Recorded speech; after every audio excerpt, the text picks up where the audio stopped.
The Larkwood family had just moved into an old, sprawling house on the outskirts of town. Ashgrove House, as it was called, was a relic from the past, full of creaking floorboards, dusty rooms, and shadowy corners. For the Larkwoods, it was a fresh start, a place to create new memories. But for young Jareth Larkwood, the house held something far darker. Jareth had always been close to his grandmother, Cora. From his earliest memories, she doted on him, often telling him that he reminded her of her late husband, Marlin. Marlin had died when Jareth was just a baby, and Cora had never quite recovered from the loss. As Jareth grew older, her attachment to him only deepened. "You have your grandfather's eyes," she'd say with a wistful smile, her fingers brushing his cheek.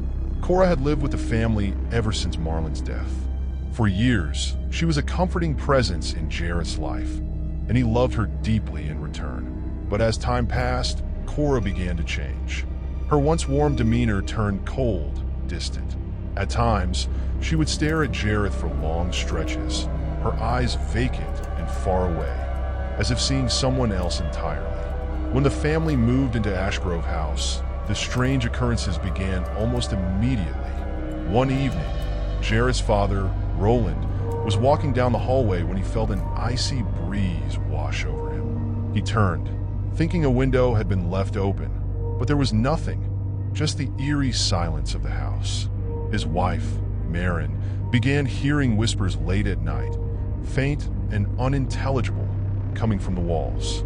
Jareth was the first to experience something truly terrifying. One night, he woke up to the sound of tapping on his window. Peering through the glass, he saw a figure standing in the garden, its face obscured by shadows. The next moment, it was gone. Shaken, he went to tell his parents, but by the time he returned, everything was still and normal, as if nothing had ever happened. The strange incidents continued over the following weeks. Roland saw fleeting shadows darting across rooms. Marin would hear the sound of footsteps following her when she was alone, and Jareth would find objects moved as if someone or something had been in his room. Worst of all were the hallucinations. One evening, Marin entered the kitchen and saw Roland standing there, staring into the refrigerator. She called his name, but he didn't respond. When she reached out to touch him, his figure flickered and vanished like smoke, leaving her alone in the dark room. When she found Roland later, he had no recollection of being in the kitchen. Cora's behavior became even more erratic. She began speaking to herself in hushed tones, as if holding conversations with someone unseen. When questioned, she would simply smile and say, "Marlin's just visiting me, that's all." Her once comforting presence now felt oppressive, as if a heavy, unseen force had taken hold of her. The family decided to investigate the history of Ashgrove House, hoping to find an explanation for the strange occurrences. They discovered that the house had once belonged to a practitioner of the occult, a man who had dabbled in forbidden rituals and dark magic. Fearful, they began to suspect that some lingering evil had been left behind, something that was now targeting their family. One night, Jareth had a chilling dream. He saw his grandmother standing in a dark room, holding a worn, ancient book. The pages glowed with an eerie light as she chanted in a language he didn't understand. In the corner of the room, a shadowy figure, tall and indistinct, loomed, its eyes glowing with malice.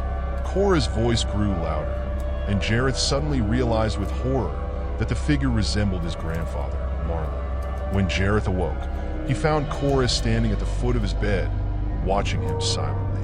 Her eyes gleamed with something sinister. "It's almost time," she whispered before walking out of the room. Terrified, Jareth told his parents about the dream. Together, they confronted Cora. Under pressure, she finally revealed the horrifying truth. Cora had been practicing black magic for years, desperate to bring Marlin back. She believed that if she sacrificed Jareth, who she thought carried Marlin's spirit, she could resurrect her husband in his body. In her madness, Cora had been behind all the supernatural events. The whispers, the shadows, the hallucinations. It was all her doing, part of a twisted ritual to prepare for the final sacrifice.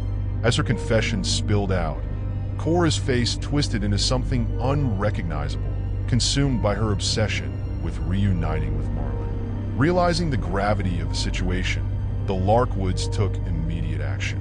They had Cora admitted to a mental institution, hoping she would receive the help she desperately needed. But even as she was led away, she muttered dark promises, her eyes fixed on Jareth. "He'll come back for me," she whispered. "He'll come back." After Cora was gone, the strange occurrences in Ashgrove House stopped. The shadows receded, the whispers fell silent, and the air grew lighter. But the family could never forget the terror they had experienced. Jareth, now haunted by the knowledge of his grandmother's dark intentions, vowed to never let his guard down again. Even after the house was quiet, there were nights when Jareth could feel a cold breath on the back of his neck, as if someone unseen, was still watching, waiting for the right moment to return.